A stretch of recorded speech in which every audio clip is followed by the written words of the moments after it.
Alchemist. Nous sommes une entreprise à responsabilité limitée. Nous sommes dans le recyclage des pneus. Nous sommes dans la révalorisation de pneus usagés. Nous sommes en train de poursuivre le système tel que stipulé dans les objectifs de développement durable dans l'environnement et la protection de l'écosystème. Nous sommes une entreprise encore jeune et ici nous sommes représentés dans un petit comité, sinon l'équipe est trop grande et nous avons de différentes tâches. Ici c'est Eli Bigabois, je suis le directeur gérant. À ma droite c'est Edith Mchagalousa, elle est la directrice et chargée de finances. Nous avons M. Olivier Roussumba, qui est le directeur technique, qui est chargé de toute la partie technique. Nous avons à notre partie, encore une fois, Madame Guylaine Foura. Elle est la personne qui se charge de la couture et fait un peu de marketing. Et nous avons l'équipe technique qui est encore assurée par M. Crispin Bilo, le Chichougi, et M. Biamungu Mchagalousa Salomon. Et c'est bien ça qui forme toute l'entreprise. Et nous sommes tous, nous mettons tous les efforts possibles. Nous avons commencé par un projet qui est en train d'exécuter un jour nouveau en partenariat avec ECI, Eastern Congo Initiative.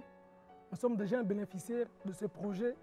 Nous avons suivi la formation avec différents instructeurs et différents cours. Nous avons terminé la formation, nous sommes partis à l'incubateur Orchive Entrepreneur. Et nous avons vu ce qui est important pour nous, c'est passer directement à l'action. Et voilà que grâce à ces projets, nous nous sommes connus entre nous et grâce à un jour nouveau, au travers des conseils, nous avons pu commencer. Et voilà, là, nous sommes déjà une entreprise qui rêve grand, mais qui a commencé petit. Les matières que nous utilisons, nous avons au départ, nous utilisons le pneu. Les pneus usagés. C'est que nous n'utilisons pas les pneus qui sont encore fonctionnels sur les véhicules. Ce sont des pneus déjà jetés, les pneus qui n'ont pas la place dans la circulation. Non seulement par les pneus, nous utilisons aussi les bouteilles en plastique. À part les bouteilles en plastique, nous utilisons aussi les papiers ou voire les cartons que nous essayons un peu de recycler pour voir dans quelle manière nous pouvons sortir une chose ou un meuble de luxe évidemment, parce que nous nous basons dans ça. Comme vous avez remarqué devant nous, ici, j'ai commencé avec les pneus. Au départ, ici, les pneus, nous les fabriquons. Et dans les pneus aussi, nous avons maintenant ce que vous voyez ici, les pots de fleurs, les motifs de décoration et les meubles aussi pour la maison. Nous essayons aussi un peu d'utiliser moins d'arbres, parce que dans nos matières, nous nécessitons aussi un peu d'arbres pour la fixation de nos produits. D'où, vous pouvez voir notre table ici, est fixé à base d'une tige, des tiges d'arbres comme ça. À part l'arbre, nous utilisons aussi les tissus. Les tissus nous permettent aussi de garnir nos pneus dans les cadres où nous voulons vraiment voir un truc tellement garni qui ressemble aussi aux meubles que les gens utilisent souvent. À part ça, nous utilisons aussi un peu de fer pour les jeux, les espaces de jeux. C'est juste, le fer nous aide juste pour la fixation de notre matière première qui est le pneu. Concernant les temps, je vais prendre l'exemple, je vais commencer par cette table.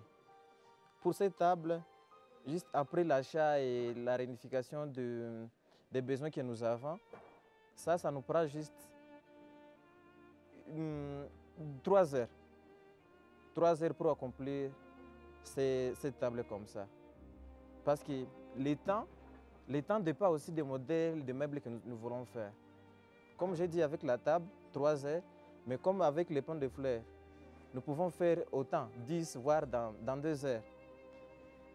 Comme ça dépend aussi. Si un truc maintenant pour les garnissages, ici ça peut nous prendre voire une demi-journée parce que non seulement nous allons utiliser le colle, nous allons essayer un peu de mélanger les différents types de produits comme je vous ai dit, les tissus, la mousse et les pneus aussi. C'est que ça nous prend un peu de temps. Mais globalement, si nous voulons faire un produit, voire peut-être un salon, ça peut nous prendre juste 2 jours, au plus c'est 3 jours dans la fabrication d'un salon si nous avons juste une commande. Le prix pour chaque produit varie selon les matériels que nous avons utilisés.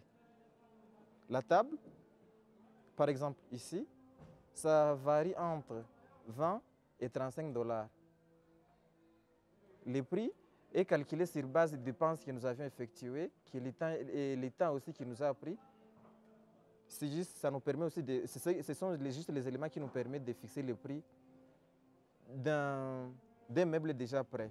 Je vais dire, par exemple, l'autre pont de fleurs n'a pas un même prix que celui de la table ou même celui du pouf ici.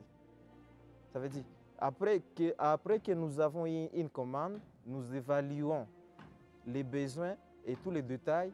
À ce moment-là, nous, avec un client, nous fixons un prix qui est, parce que normalement, notre prix est négociable pour favoriser juste l'attente des clients et nous les fabricants. Nous ne faisons pas des trucs pour garder dans l'atelier comme les autres ateliers fonctionnent, mais nous fonctionnons de la manière où il y a un client qui nous arrive, ou un client que nous avions parlé, que nous avions intéressé de nos produits. Il arrive, il discute des modalités.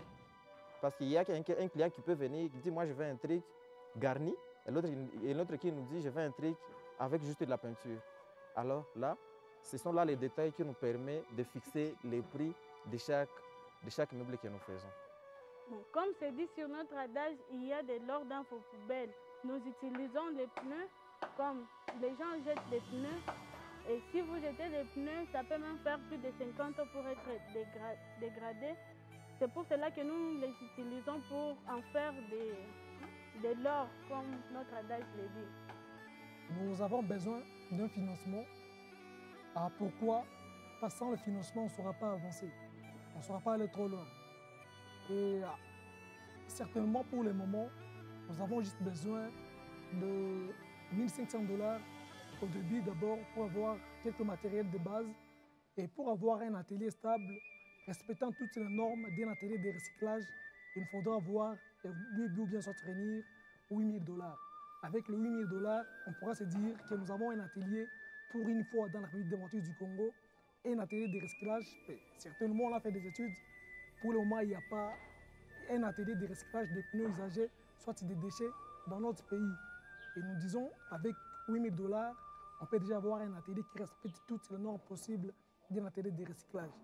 Mais avec 1 500, on peut juste avoir certaines machines, d'abord de base, qui peuvent nous permettre juste d'avoir certains produits finis. Il y a de l'or dans vos poubelles.